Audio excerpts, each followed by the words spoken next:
0400 AM Zulu. The Russian frigate Admiral Grigorovich slices through the ice off East Greenland at 28 knots. It is scanning the depths for American submarines. But the real threat is not under the water. 2 Ukrainian Magura V5 drones have locked onto the frigate's wake. The Russian crew thinks they are safe in NATO's backyard, but they are about to learn that Ukrainian vengeance has infinite range. This strike is a receipt. Just 48 hours ago, Zelensky laid it out cold. He warned that Russian ships could sink off Greenland just as easily as they did in Crimea. Moscow called it a bluff. It was a fatal mistake.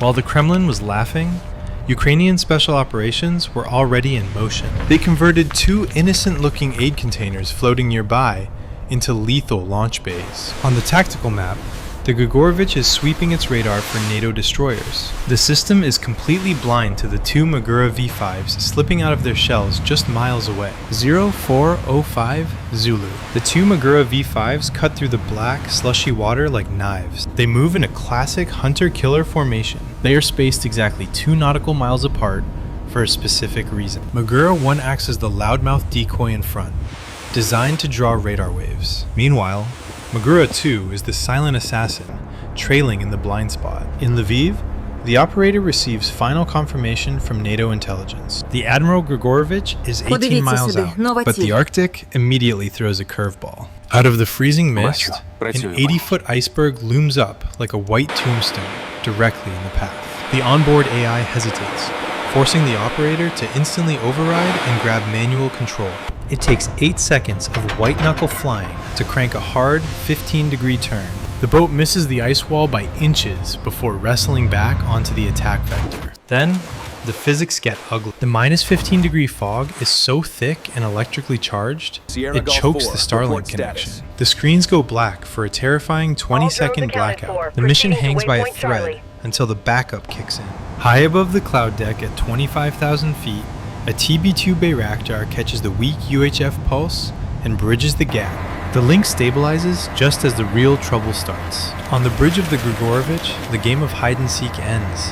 The radar officer spots 2 low RCS echoes sprinting at 40 knots. He realizes these are not ice floes. The Russian captain doesn't waste time wondering how Ukrainian drones got to Greenland. He simply reacts. The ship's klaxon scream as the Pantsir M air defense system spins up. The AK-630 rotary cannons go hot. The element of surprise is gone. The bear is awake. 0408 Zulu.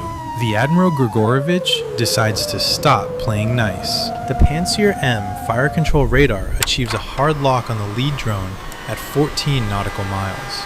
The starboard launcher erupts. A KH-35 Urine anti-ship missile is launched. This is a weapon designed to break destroyers, accelerating to Mach 0.8. Using it to hunt a 20-foot plastic boat with a 300-pound warhead is extreme overkill, but the Ukrainian operator is ready. He triggers a Magura's evasion protocol. The drone enters a violent, erratic zigzag while deploying custom mini flare canisters. The KH-35 Seeker gets confused by the sudden thermal bloom and the erratic movement. It dives into the freezing ocean, 180 yards off the drone's port side. The massive shockwave nearly capsizes the tiny vessel, but the Magura rights itself and keeps charging. The Russian crew does not hesitate to double down. A second KH-35 roars off the rail, targeting the trailing drone. Once again, the combination of AI-assisted maneuvering and flares fools the missile. It sends the weapon harmlessly into the depths 220 yards away. Realizing their expensive cruise missiles are useless against these agile targets, the Russian captain orders a hard turn. He wants to present the ship's broadside. This brings the real problem to bear: the AK-630 rotary cannons. 2 streams of red tracers tear through the Arctic fog. They turn the water around the lead Magura into a frothing white cauldron. The gunnery is terrifyingly accurate. 30mm shells slash the water just 6 feet from the drone's hull, spraying the lens with icy brine. One of the decoy flares is intercepted in mid-air, exploding in a puff of magnesium. But the Maguras have 2 things going for them. They are riding less than 5 feet off the deck, and their radar-absorbent coating is wreaking havoc on the Russian fire control. The guns are spraying, but the drones are frequency hopping through radar bands, ghosting in and out of the lock. Desperate, the Russians deploy man-pads teams to the freezing deck. They prepare for a knife fight at point-blank range with Igla missiles. 0410 AM Zulu. With the Russian guns blazing, the lead Magura executes the mission's core trick. The operator triggers the deployment. 4 Arctic Wasp FPV drones launch from the Magura's deck. These 5-pound buzzing nightmares immediately split into 2 pairs, flanking the ship at wavetop level. The goal is not to sink the frigate with these tiny warheads. It is to drive the Russian radar computer insane. And it works. The Pantsir M targeting system, designed to track a handful of missiles, is suddenly confronting 6 distinct threats. The targets swarm from different vectors. The radar screen lights up like a Christmas tree. The automated turret whips back and forth violently, trying to calculate solutions for targets moving at 120 miles per hour. The AK-630 cannons scream in full auto, shredding 2 of the Wasps in midair. But the system is overwhelmed. The port side gun overheats after 15 seconds of continuous fire. Its barrels glow cherry red in the Arctic gloom. The man-pads teams on deck manage to down a 3rd Wasp, but the chaos has achieved its purpose. The Russians are looking at the flies, not the sledgehammer. While the Grigorovich fights the distraction, Magura 2 slips into the shadow zone. The operator steers the strike boat into the radar blind spot created by the ship's own superstructure. It loops wide toward the stern. The Russians are so focused on the swarm in the lead that they miss the heavy hitter circling behind them. By the time the aft lookout spots the wake and screams a warning, it is too late. The aft AK-630 tries to engage, but it is already overheated and jams after a short burst. The back door is wide open. 0412 AM Zulu. The operator of Magura 1 executes the tactic that changes the math of the battle. He triggers the deck-mounted release rack, and 4 more Arctic Wasp FPV drones launch into the freezing air. These mechanical insects split into pairs, flanking the ship from port and starboard at 120 miles per hour. The goal is to induce a nervous breakdown in the Russian fire control computer. It works perfectly. The Pantsir M radar is a beast, but it is now staring at 6 distinct threats converging from different vectors. The system logic overloads. The turret whips back and forth in a mechanical panic. The AK-630 rotary cannons spew thousands of rounds into the fog.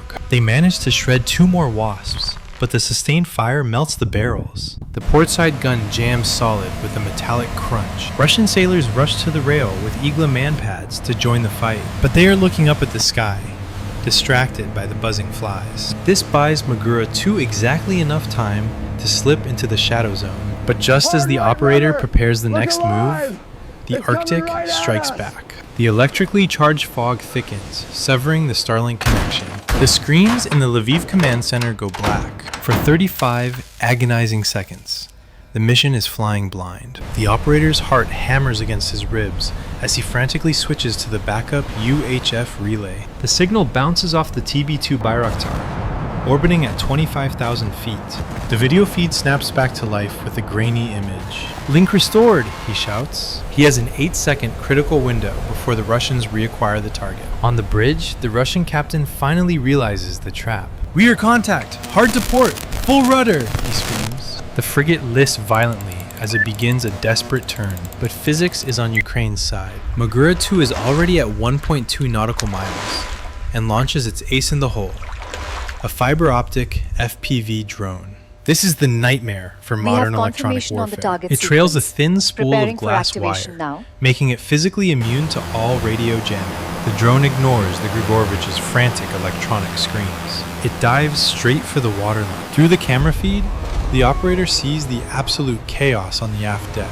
Russian sailors scramble while red alarm strobes flash. He whispers, "For the fleet you sank," and guides the drone past the tracers. The FPV slams directly into the ship's rudder assembly. The 2-pound charge is not huge, but it is surgical. The explosion snaps the hydraulic linkages instantly. The captain spins the wheel, but the Grigorovich does not respond. The giant is paralyzed, drifting helplessly in the ice. 0414 Zulu. The Russian captain realizes he is drifting in a 4,000-ton coffin. With the rudder dead, he screams the only order left. Target rear, kill the trailing USV, Pantsir M, override and engage. The entire starboard battery tries to slew around to face Magura 2, but the Ukrainian operator places final distraction card. The last surviving Arctic Wasp drone loops back, buzzing the bridge deck at eye level. It forces the fire control radar to stutter for 1 critical second. The Russians are done playing games. The forward AK-630 cannon finally finds its mark. A burst of 30mm shells slams into the deck of Magura 1, the decoy boat. A flash of secondary explosions occurs as the electronics bay cooks off. The vessel slows from 45 knots to a limping 25. Now comes the trump card. Magura 2 is untouched, fully loaded with 660 pounds of RDX explosives. It is sprinting at 45 knots. The range is 0.6 nautical miles. The Russian gunners abandon their radar and grab the manual triggers of the 12.7mm Cord heavy machine guns. The water around the strike boat erupts into white geysers. Bullets tear through the waves just 3 feet from the hull. The operator in Lviv overrides the AI safety protocols. He violently jigs the joystick, forcing the Magura into a final chaotic zigzag. The boat is shaking, the engine is screaming at the red line. There is nothing left between it and the Russian hull but open water and a terrified gun crew. 4:15 voormiddag Zulu. The video feed from Magura 2 becomes a terrifying tunnel vision. The distance counter drops like a stone. 400 yards. 200 yards. The camera zooms in, showing scenes of absolute horror on the Russian fantail. Sailors are abandoning their posts. The red strobes of the general quarters alarm pulse against the gray mist. Over the intercepted radio frequency, the Russian bridge screams a final, hopeless order. Ram inbound! Brace for impact! The operator in Lviv narrows his eyes. He isn't looking at a ship anymore. He is looking at a memory of everything Russia did to his coast. The countdown hits 5 seconds. The Pantsir M system manages one last desperate slew. It fires a short, blind burst of 30mm shells. One round grazes the starboard cowling, sending a shower of sparks into the air. But it doesn't stop the momentum. 4 seconds. 3 seconds. The Magura is now so close, you can read the hull numbers on the stern. The operator tightens his grip, steadying the final vector to hit directly below the waterline. The video feed cuts out, but the physics are just getting started. Magura 2 slams into the stern at 45 knots, detonating its 660-pound payload. Because water is 800 times denser than air, that explosive energy has nowhere to go but through the steel. It creates a bubble pulse effect. A massive void expands and collapses with a pressure spike exceeding 10,000 pounds per square inch. It grabs the 4,000-ton frigate and shakes it like a terrier shaking a rat. The hull plating, brittle from the cold, shatters like glass. The kill shot comes from the inside. The shockwave travels up through the keel and detonates the ship's own magazine. The Caliber cruise missiles stored amidships cook off in a sympathy detonation. A pillar of fire erupts 300 feet into the Arctic sky. The Admiral Grigorovich lists violently to 45 degrees. The freezing Atlantic rushes into the engine compartment, extinguishing the turbines. In exactly 8 minutes, a $500 million warship is converted into a submarine. This shockwave travels way further than the ocean floor. It hits Moscow right in their strategic roadmap. Putin has been betting the house on the Northern Sea route. He claimed the Arctic as Russia's private fortress. Ukraine just put up a massive burning roadblock. They proved that with a commercial ship and a few drones, they can deny area control anywhere on the globe. It forces the Kremlin to swallow a bitter pill. There is no sanctuary left. Not in the Black Sea, not in the Baltic, and definitely not here. The ice curtain Russia tried to build has been melted by a couple of plastic boats. Let's look at the math, because it's embarrassing. Russia deployed a $500 million asset to bully NATO. Ukraine countered with 2 drones and some containers worth maybe $300,000 total. That is an asymmetric trade that no military budget on Earth can sustain. The lesson for today is simple. Don't flex your muscles in NATO's backyard if you hasn't checked your 6. Zelensky promised that Russian ships would sink off Greenland.